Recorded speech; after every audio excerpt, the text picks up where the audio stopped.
हरे कृष्णा, जय श्री हरि। ओम नमः शिवाय। प्रिय भक्तजनों, आज बृहस्पतिवार के दिन आप बृहस्पति देव की बड़ी ही दुर्लभ कथा सुनेंगे। इस कथा को सुनने से भक्तों की सभी मनोकामनाएं भगवान बृहस्पति देव की कृपा से पूर्ण हो जाती हैं। तो आइए बड़ी ही श्रद्धा और प्रसन्न चित्त मन से इस कथा को सुनते हैं। भारतवर्ष में एक प्रतापी और दानी राजा राज्य करता था। वह नित्य गरीबों और ब्राह्मणों की सहायता करता था। यह बात उसकी रानी को अच्छी नहीं लगती थी। वह न ही गरीबों को दान देती, न ही भगवान का पूजन करती थी और राजा को भी दान देने से मना किया करती थी।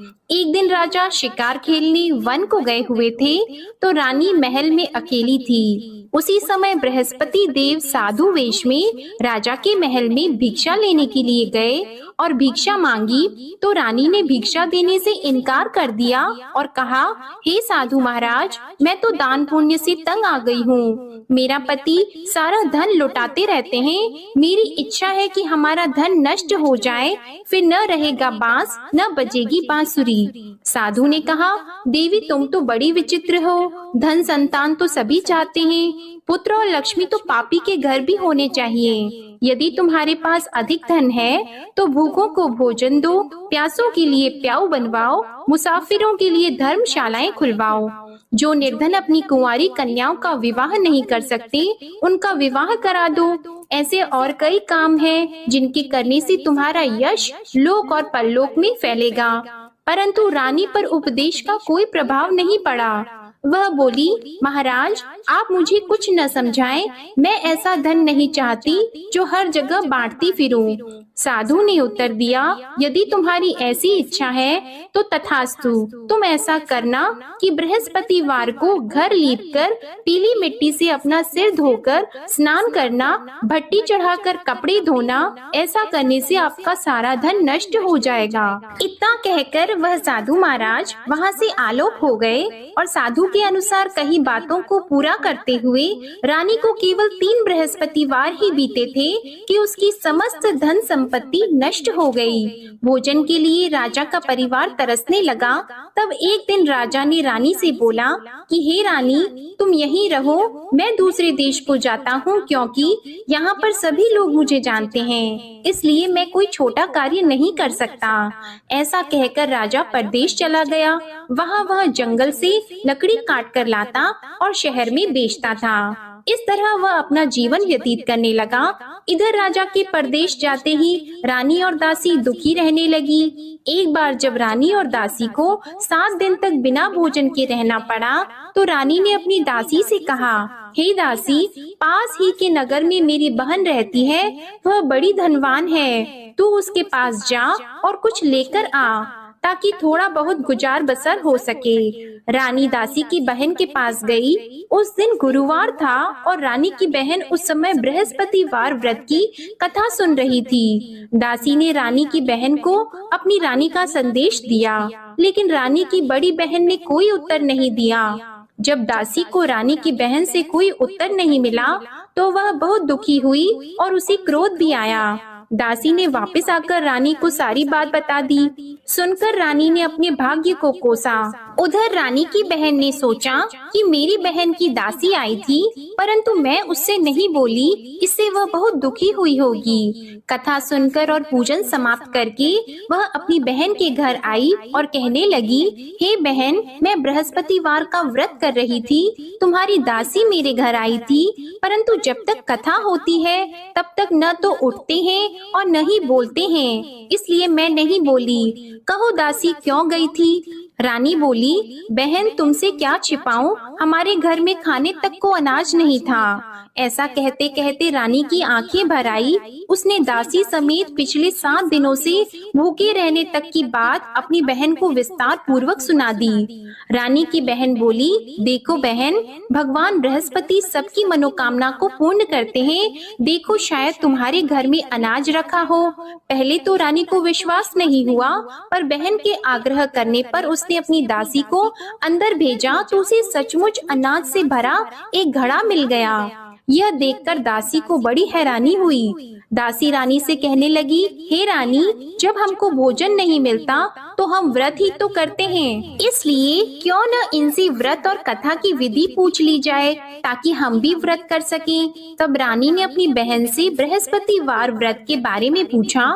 उसकी बहन ने बताया, बृहस्पतिवार के व्रत में चने की दाल और मुनक्का से विष्णु भगवान का केले की जड़ में पूजन करें तथा दीपक जलाएं, व्रत कथा सुने और पीला भोजन ही करें। इससे बृहस्पति देव प्रसन्न होते हैं। और व्रत और पूजन विधि बताकर रानी की बहन अपने घर को लौट गई। 7 दिन के बाद जब गुरुवार आया तो रानी और दासी ने व्रत रखा। घुड़साल में जाकर चना और गुड़ लेकर आई, फिर उससे केले की जड़ तथा विष्णु भगवान का पूजन किया।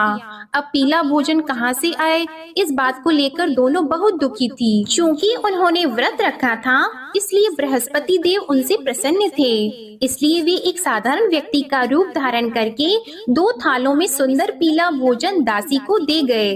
भोजन पाकर दासी बहुत प्रसन्न हुई और फिर रानी के साथ मिलकर भोजन ग्रहण किया। उसके बाद वे सभी गुरुवार को व्रत और पूजन करने लगी। बृहस्पति भगवान की कृपा से उनके पास फिर से धन संपत्ति आ गई, परंतु रानी फिर से पहले की तरह आलस्य करने लगी।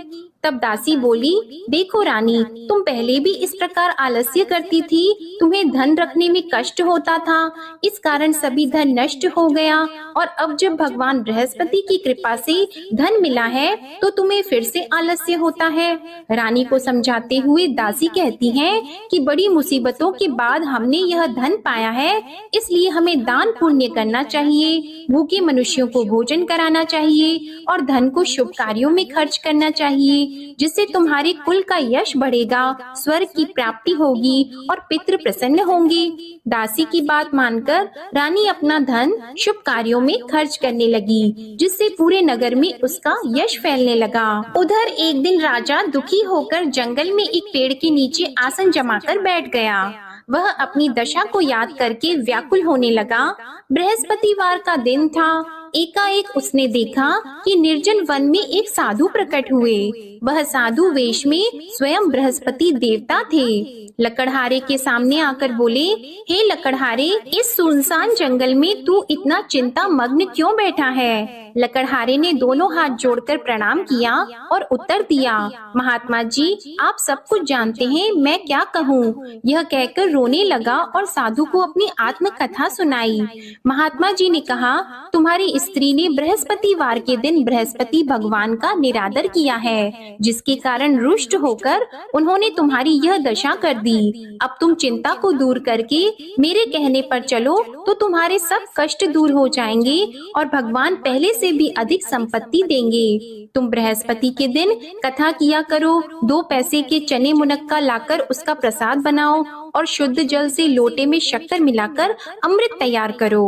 कथा के पश्चात अपने सारे परिवार और सुनने वाले प्रेमियों में अमृत व प्रसाद को बांटकर खुद भी ग्रहण करो। ऐसा करने से भगवान तुम्हारी सब मनोकामनाएं पूरी करेंगे। साधु के ऐसे वचन सुनकर लकड़हारा बोला, हे प्रभु, मुझे लकड़ी बेचकर इतना पैसा नहीं मिलता जिससे भोजन के उपरांत कुछ बचा सकूं। मैंने रात्रि में अपनी स्त्री को व्याकुल देखा है, मेरे पास कुछ भी नहीं जिससे मैं उसकी खबर मंगा सकूं। और फिर मैं बृहस्पति देव की क्या कहानी सुनूं?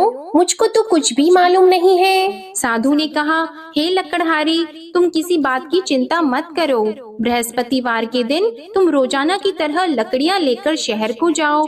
तुमको रोज से दुगुना धन प्राप्त होगा, जिससे तुम भली भांति भोजन कर लोगे और बृहस्पति देव की पूजा का सामान भी आ जाएगा। बृहस्पति देव की कथा इस प्रकार है, सुनो। प्राचीन काल में एक ब्राह्मण रहता था। वह बहुत निर्धन था। उसकी कोई संतान नहीं थी। उसकी स्त्री बहुत मलिनता के साथ रहती थी। वह स्नान नहीं करती, किसी देवता का पूजन नहीं करती। इससे ब्राह्मण देवता बड़े दुखी थे। बेचारे बहुत कुछ कहते थे, किंतु उसका कुछ परिणाम नहीं निकला। भगवान की कृपा से ब्राह्मण की स्त्री के कन्या रूपी रत्न पैदा हुआ। कन्या बड़ी होने पर प्रातः स्नान करके विष्णु भगवान का जाप और बृहस्पतिवार का व्रत करने लगी। अपने पूजन पाठ को समाप्त करके विद्यालय जाती तो अपनी मुट्ठी में जौ भर के ले जाती और पाठशाला के मार्ग में डालती जाती। तब ये जौ स्वर्ण के हो जाते तो लौटते समय उनको बीन कर घर ले आती। एक दिन वह बालिका सूप में उस सोने की जौ को फटक कर साफ कर रही थी कि उसके पिता ने देख लिया और कहा, हे बेटी, सोने की जौ के लिए सोने का सूप होना चाहिए। दूसरे दिन बृहस्पतिवार था। इस कन्या ने व्रत रखा और बृहस्पति देव से प्रार्थना करके कहा, मैंने आपकी पूजा सच्चे मन से की है तो मेरे लिए सोने का सूप दे दो। बृहस्पति देव ने उसकी प्रार्थना स्वीकार कर ली। रोजाना की तरह वह कन्या जौ फैलाती हुई जाने लगी। जब लौटकर जौ बीन रही थी तो बृहस्पति देव की कृपा से सोने का सूप मिला। उसे वह घर ले आई और उसमें जौ साफ करने लगी, परंतु उसकी माँ का वही ढंग रहा। एक दिन की बात है कि वह कन्या सोने के सूप में जौ साफ कर रही थी। उस समय उस शहर का राजपुत्र वहां से होकर निकला। इस कन्या के रूप और कार्य को देखकर मोहित हो गया और अपने घर आकर भोजन और जल त्याग कर उदास होकर लेट गया। राजा को इस बात का पता लगा तो अपने प्रधानमंत्री के साथ उसके पास गए और बोले, हे बेटा, तुम्हें किस बात का कष्ट है? किसी ने तुम्हारा अपमान किया है अथवा और कोई कारण हो सो कहो, मैं वही कार्य करूँगा जिससे तुम्हें प्रसन्नता हो। अपने पिता की राजकुमार ने बातें सुनी तो वह बोला, मुझे आपकी कृपा से किसी बात का दुख नहीं है। किसी ने मेरा अपमान नहीं किया है, परंतु मैं उस लड़की से विवाह करना चाहता हूँ जो सोने के सूप में जौ साफ कर रही थी। यह सुनकर राजा आश्चर्य में पड़ गया और बोला, हे बेटा, इस तरह की कन्या का पता तुम ही लगाओ, मैं उसके साथ तेरा विवाह अवश्य ही करवा दूंगा। राजकुमार ने उस लड़की के घर का पता बताया। तब मंत्री उस लड़की के घर गए और ब्राह्मण देवता को सभी हाल बताया। ब्राह्मण देवता राजकुमार के साथ अपनी कन्या का विवाह करने के लिए तैयार हो गए तथा विधि विधान के अनुसार ब्राह्मण की कन्या का विवाह राजकुमार के साथ हो गया। कन्या के घर से जाते ही पहले की भांति उस ब्राह्मण देवता के घर में गरीबी का निवास हो गया। अब भोजन के लिए भी अन्न बड़ी मुश्किल से मिलता था। एक दिन दुखी होकर ब्राह्मण देवता अपनी पुत्री के पास गए। बेटी ने पिता की दुखी अवस्था को देखा और अपनी माँ का हाल पूछा। तब ब्राह्मण ने भी सभी हाल कहा। कन्या ने बहुत सा धन देकर अपने पिता को विदा कर दिया। इस तरह ब्राह्मण का कुछ समय सुख पूर्वक व्यतीत हुआ। कुछ दिन के बाद फिर वही हाल हो गया।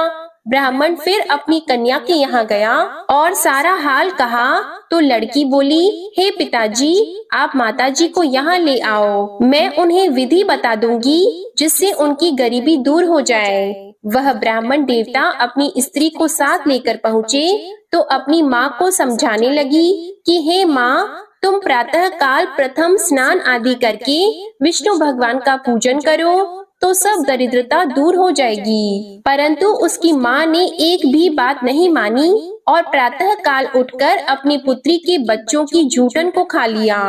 इससे उसकी पुत्री को भी बहुत गुस्सा आया। उसने एक रात को एक कोठरी से सारा सामान निकाल दिया और अपनी माँ को उसमें बंद कर दिया।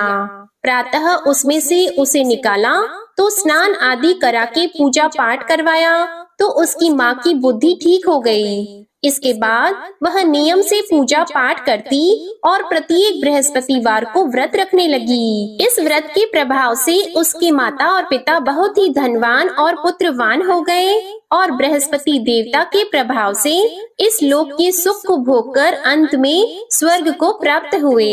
इस तरह कहानी कहकर साधु देवता वहाँ से अंतर्ध्यान हो गए। धीरे धीरे समय व्यतीत होने पर फिर वही बृहस्पतिवार का दिन आया। लकड़हारा जंगल से लकड़ी काटकर किसी शहर में बेचने गया। उसे उस दिन और दिन से अधिक पैसा मिला।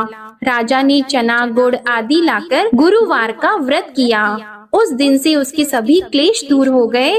परंतु जब दोबारा गुरुवार का दिन आया तो बृहस्पतिवार का व्रत करना भूल गया। इस कारण बृहस्पति भगवान नाराज हो गए। उस दिन उस नगर के राजा ने विशाल यज्ञ का आयोजन किया था तथा शहर में ये घोषणा करा दी कि कोई भी मनुष्य अपने घर में भोजन न बनवाए, न आग जलाए। समस्त जनता मेरे यहाँ भोजन करने आए। इस आज्ञा को जो न मानेगा उसे फांसी की सजा दी जाएगी। इस तरह की घोषणा संपूर्ण नगर में करवा दी गई। राजा की आज्ञा के अनुसार शहर के सभी लोग भोजन करने गए, लेकिन लकड़हारा कुछ देर से पहुंचा, इसलिए राजा उसको अपने साथ घर लेके गए और ले जाकर भोजन करा रहे थे तो रानी की दृष्टि उस खूंटी पर पड़ी जिस पर उसका हार लटका हुआ था। वह वहाँ पर दिखाई नहीं दिया।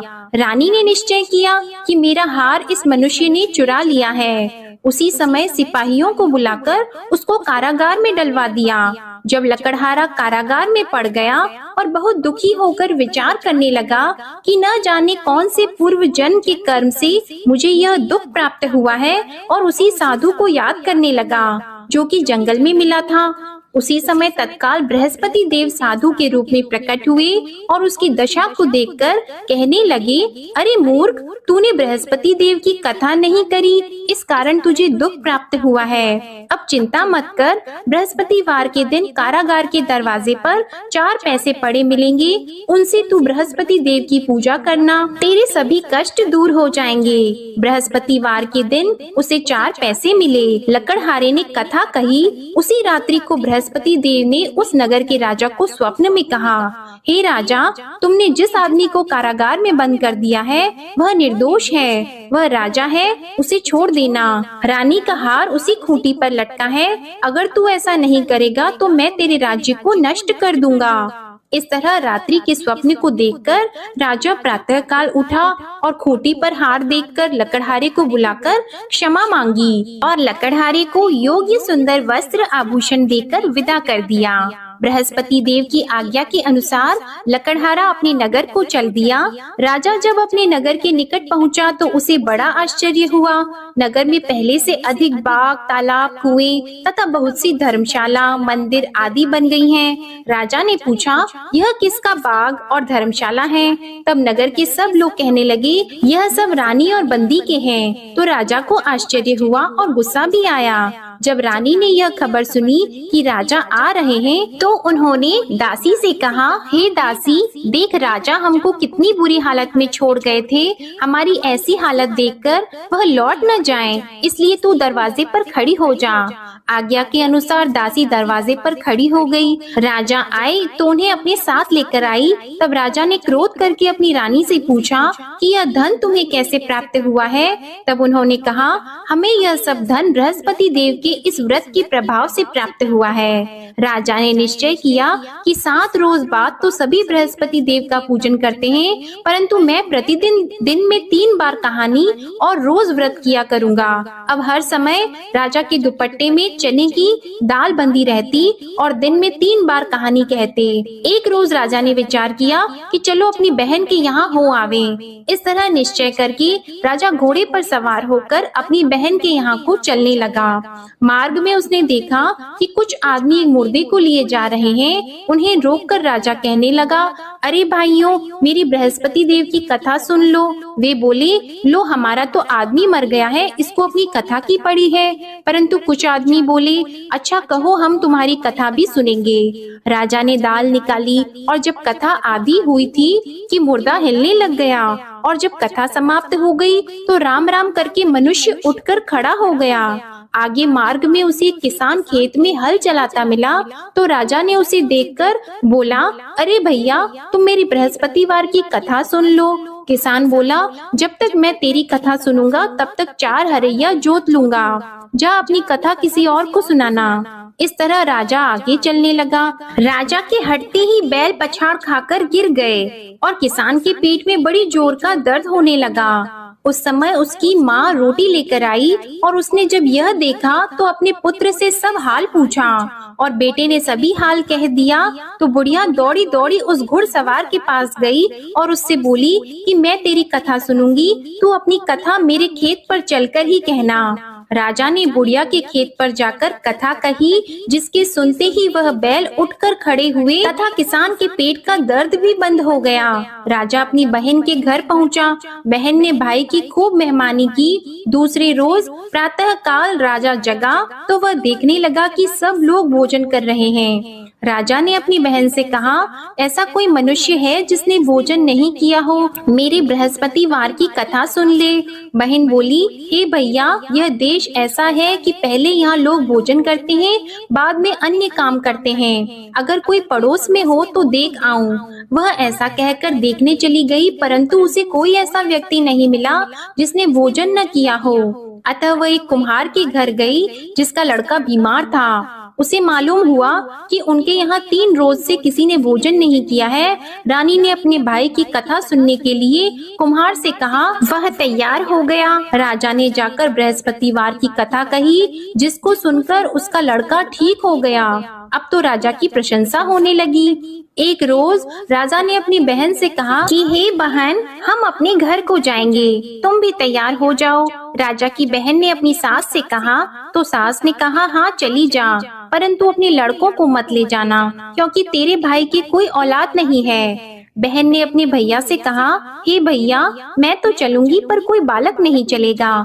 तो राजा बोला, जब कोई बालक नहीं चलेगा तब तुम ही क्या करोगी? बड़े दुखी मन से राजा अपने नगर को लौट आया। राजा ने अपनी रानी से कहा, हम निर्वंशी हैं, हमारा मुंह देखने का धर्म नहीं है और कुछ भोजन आदि नहीं किया है। रानी बोली, हे प्रभु, बृहस्पति देव ने हमें सब कुछ दिया है, वह हमें औलाद अवश्य देंगे। उसी रात को बृहस्पति देव ने राजा से स्वप्न में कहा, हे राजा उठो, सभी सोच त्याग दो, तेरी रानी गर्भ से है। राजा को यह बात सुनकर बड़ी खुशी हुई। 9वें महीने में उसके गर्भ से एक सुंदर पुत्र पैदा हुआ। तब राजा बोला, हे रानी, स्त्री बिना भोजन के रह सकती है पर बिना कहे नहीं रह सकती। जब मेरी बहन आएगी तुम उससे कुछ मत कहना। रानी ने सुनकर हाँ कर दिया। जब राजा की बहन ने यह शुभ समाचार सुना तो वह बहुत खुश हुई और बधाई लेकर अपने भाई के यहाँ आई। तभी रानी ने कहा, घोड़ा चढ़कर तो नहीं आई है, गधा चढ़कर आई है। राजा की बहन बोली, भाभी, मैं इस प्रकार न कहती तो तुम्हें औलाद कैसे मिलती? बृहस्पति देव ऐसे ही हैं, जैसी जिसके मन में कामनाएं हैं सभी को पूर्ण करते हैं। जो सद्भावना पूर्वक बृहस्पतिवार का व्रत करता है एवं कथा पढ़ता है अथवा सुनता है, दूसरों को सुनाता है, बृहस्पति देव उनकी सभी मनोकामनाएं पूर्ण करते हैं। बृहस्पति देव उनकी सदैव रक्षा करते हैं। जो संसार में सद्भावना और सच्चे हृदय से बृहस्पति देव का पूजन करते हैं, उनकी सभी मनोकामनाएं उसी प्रकार पूर्ण होती हैं जैसे राजा और रानी ने बृहस्पति देव की कथा का गुणगान किया। उनकी सभी इच्छाएं बृहस्पति देव ने पूर्ण की। मनुष्य को हृदय से उनका मनन करते हुए जयकारा करना चाहिए। तो प्रेम से बोलिए, बृहस्पति देव की जय, विष्णु भगवान की जय, समस्त देवी देवताओं की जय। अब आप भगवान बृहस्पति देव की आरती श्रवण कीजिए। ओम जय बृहस्पति देवा, ओम जय बृहस्पति देवा, छिन्न छिन्न भोग लगाओ, कदली फल मेवा। ओम जय बृहस्पति देवा, तुम पूर्ण परमात्मा, तुम अंतर्यामी, जगत पिता जगदीश्वर, तुम सबके स्वामी। ओम जय बृहस्पति देवा, चरणामृत निज निर्मल, सब पातक हरता, सकल मनोरथ दायक, कृपा करो भरता। ओम जय बृहस्पति देवा, तन मन धन अर्पण कर, जो जन शरण पड़े, प्रभु प्रकट तब होकर, आकर द्वार खड़े। ओम जय बृहस्पति देवा, दीन दयाल दयानिधि, भक्तन हितकारी, पाप दोष सब हरता, भव बंधन हारी। ओम जय बृहस्पति देवा, सकल मनोरथ दायक सब संशय तारो, विषय विकार मिटाओ संतन सुखकारी। ओम जय बृहस्पति देवा, जो कोई आरती तेरी प्रेम सहित गावे, ज्येष्ठानंद बंद सो निश्चय ही पावे। ओम जय बृहस्पति देवा, ओम जय बृहस्पति देवा। प्रेम से बोलिए भगवान बृहस्पति देव की जय। बोलिए भगवान श्री लक्ष्मी नारायण जी की जय। आपको आज की कथा पसंद आए, आरती पसंद आए तो वीडियो को लाइक कीजिएगा, शेयर कीजिएगा, कमेंट में भगवान बृहस्पति देव जी की जय लिखिएगा और चैनल को भी सब्सक्राइब करिएगा। इसी के साथ आप हमारे चैनल पर वैशाख मास महात्म्य की कथाएं हर दिन नियम से सुनिएगा और वैशाख मास की अन्य कहानियां भी जरूर सुनिएगा। प्रेम से बोलिए भगवान श्री बृहस्पति देव की जय।